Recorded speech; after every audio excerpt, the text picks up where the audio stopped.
रथयात्रा दिन राति प्राय 8टा बड़दाण्डे अधबाटे 3 रथ अटकी रही था। झिपिझिपि वर्षा सांगक बड़दाण्डे प्रबल गहली। डाक्तरखाना छकरू मार्केट छक आड़ को जाऊँ जड़े महिला तांकर सबरी बेश अनेक आकृष्ट करुए। गहली भितर जड़े युवक टिकी अधिक आकृष्ट हो पड़ी था से महिला प्रति। उद्देश्य बोधहुए निबिड़ता बढ़ाइबे किंबा भिड़र सुजोग महिला टिके छुईदेवे। महिला जनक जानी न जानिबार अभिनय करी किछि बाट आसिबारे युवकटी साहस पाई महिला को तांकर फोन नंबर मागिला। हठात महिला जनक बुली पड़ी युवकर हाथ को धरिनेले। आरंभ करदेले गाली वर्षण। से थिले ओडिया यात्रा जगत चर्चिता नायिका राणी प्रियदर्शिनी। ए दृश्य देखि सेठारे अटकी जाइथिले बड़दाण्डरे जाउथिबा हजार हजार भक्त। राणी को समर्थन जणाई सेही भिड़ युवकों को माड़ मारिबाकू प्रस्तुत हेउथिला। हुएत लोकंक माड़रे युवकर सेही स्थान रे ही मृत्यु होई जाइथांता। सेतेबेले सेठारे पहुंचीथिले Saint John ambulance Shri Jagannath ambulance division commander advocate Lala Anant Kumar Singh.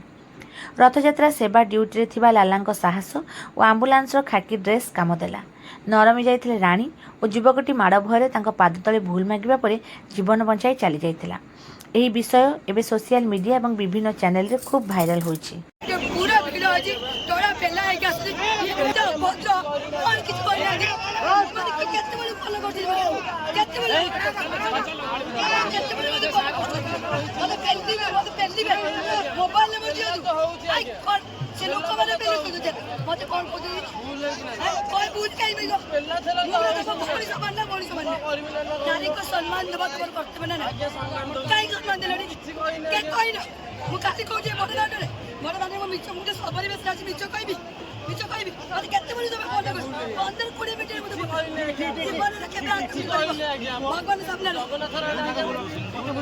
नाही जीवन रे केबे आउ एमिति कोनोसी नारी परिबनी ना मु देखाओ एई भद्र व्यक्ति की चिनी दाओ ये अत्य अभद्र पति आपने घर पड़े ठीक कह शुण गोटे भुवनेश्वर माने राजधानी सम्मान शिखिल नारी के सम्मान दबा शिखिल मूर्ख कि तुम मूर्ख सम्मान